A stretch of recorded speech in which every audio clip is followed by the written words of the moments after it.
Welcome to this explainer. Today we're going to demystify the invisible forces shaping the prices you pay and the products you buy every single day. Whether you're picking up groceries or just paying your internet bill, you are actively participating in a market. But as you'll see, not all markets are created equal. Let's look at how the level of competition totally transforms how businesses operate behind the scenes. All right, here's our roadmap for today. We'll start by defining the modern market, then dive into perfect competition, unpack the profit maximization rule, look at the power of monopoly, and finally finish up with the imperfect middle ground. Section 1. Defining the market, physical versus digital space. So, before we get into the heavy economics, we really need to answer one incredibly simple question. What actually is a market? Well, the American Marketing Association gives us a wonderfully comprehensive look at this. It's simply the process of planning, pricing, promoting, and distributing goods to create exchanges. It's not just a physical place you walk into. It's a dynamic space where your consumer needs are actually met through exchange. Now, check out the stark contrast here between physical and digital markets. In a physical setup, it's traditional, it's local. Buyers and sellers are literally face-to-face, swapping money for merchandise with a super personal approach. But then flip to the digital side. Boom! You've got systems using the internet and mobile networks to instantly create, accelerate, and transmit product value straight to the consumer. Which one a business uses really just depends on exactly what kind of product or service they're selling. Moving right along to Section 2, perfect competition, the ultimate extreme. Let's look at the very first extreme on our competitive spectrum. Think of agriculture as a prime example here. Under perfect competition, there's absolutely zero rivalry among individual firms. Sounds crazy, right? But why? Because these firms are completely powerless price takers. They're bound by 6 incredibly rigid assumptions. We're talking massive numbers of buyers and sellers, so no single person can move the needle on price. The products are perfectly homogeneous, completely identical, so buyers honestly don't care who they buy from. Resources move freely, entering or exiting the industry is a total breeze. Everyone has perfect knowledge of prices, and the government, they stay entirely out of the way. Because of all these super rigid rules, a single producer faces a perfectly horizontal demand curve. That flat line is dictated entirely by where overall market supply and demand intersect. Since the firm is just a price taker, once the market sets that price, well, they just have to accept it. They can sell whatever quantity they want at that specific price, but they literally cannot charge a single penny more.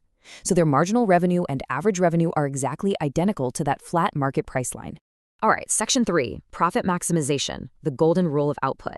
Now, this brings up a pretty fascinating dilemma. If a perfectly competitive firm can't change their price, how on earth do they know how much to produce to survive? The answer is the golden rule of business. A firm maximizes its short-run profit by tweaking its output until the revenue from just one more unit exactly matches the cost of making that extra unit. We call this equating marginal revenue, or MR, with marginal cost, or MC. It's simple. If your MR is greater than your MC, keep going, increase production.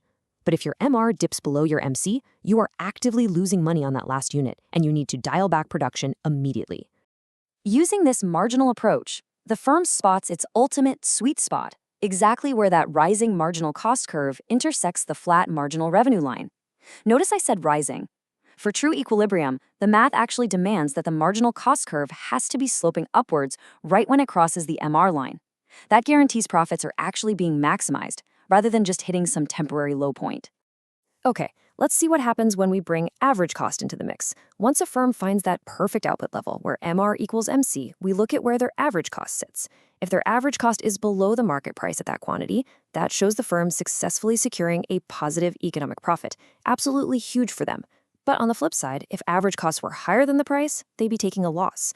And if the price drops below their minimum average variable cost, that's their shutdown point. They have to stop producing entirely just to minimize the bleeding. So we've seen how firms survive when rivalry is absolute, when there are countless competitors forcing everyone to accept the market price. But what happens when the competition simply vanishes overnight? What if there is literally no one else? That brings us to Section 4, the power of monopoly, the single seller. We're swinging the pendulum all the way to the absolute opposite extreme now, the pure monopoly. In this kind of environment, think of your local utility company providing your water or electricity. The firm essentially is the industry. You've got a single seller creating a totally unique product with zero close substitutes. Because they're the only game in town, they certainly aren't price takers. No, they are the ultimate price maker. They exercise massive control over the price just by deciding exactly how much product to supply to the market. And they maintain this immense power because entry into their industry is completely blocked. So how do they block entry? Well, a firm can build an impenetrable fortress around its business using 4 strategic sources of monopoly power. First up, legal restrictions, like government-created monopolies in postal services or railways. Second is controlling key raw materials. A famous historical example is the Aluminum Company of America literally monopolizing the industry by getting control over almost all of the bauxite supply. Third is incredible efficiency and economies of scale. This creates a natural monopoly where one massive plant just produces so cheaply that competitors are naturally wiped out. And finally, patent rights, where the government grants exclusive rights to produce a specific invention. It's a lock on the market for sure. On to Section 5. The imperfect middle ground, where real businesses actually live. All right, let's step back from these wild extremes for a second and look at the relatable middle ground. First up is monopolistic competition. This is a really fascinating blend of both extremes, and it perfectly describes everyday industries like retail clothing, shoes, or even the soap you buy at the grocery store. In monopolistic competition, you still have a lot of sellers and easy entry and exit, just like we saw in perfect competition. But here's the catch: the product. The products are similar, but they aren't perfectly identical. They're differentiated. Maybe it's actual quality, or maybe it's just fancy packaging and branding. Because of this, businesses have to fight for your attention using non-price competition. Think flashy advertisements, specific brand names, and building fierce customer loyalty. A seller here actually gets a tiny bit of monopoly power over the specific customers who strongly prefer their particular brand of soap over everything else. Now, the other middle ground structure is the oligopoly. This one is characterized by just a few dominant, highly interdependent players. Think of telecom companies, massive steel makers, or the major airlines. In an oligopoly, there are so few firms that if one does something, the others feel it immediately. They are entirely mutually interdependent. Say one telecom slashes its prices, the others instantly feel it and have to react right away. Now, they can sell identical things like steel or differentiated things like automobiles. But the key takeaway here is that considerable entry barriers, like massive scale requirements or tough legal hurdles, keep new rivals out. Oh, and fun fact, if there are exactly 2 firms controlling the entire market, we call that specific setup a duopoly.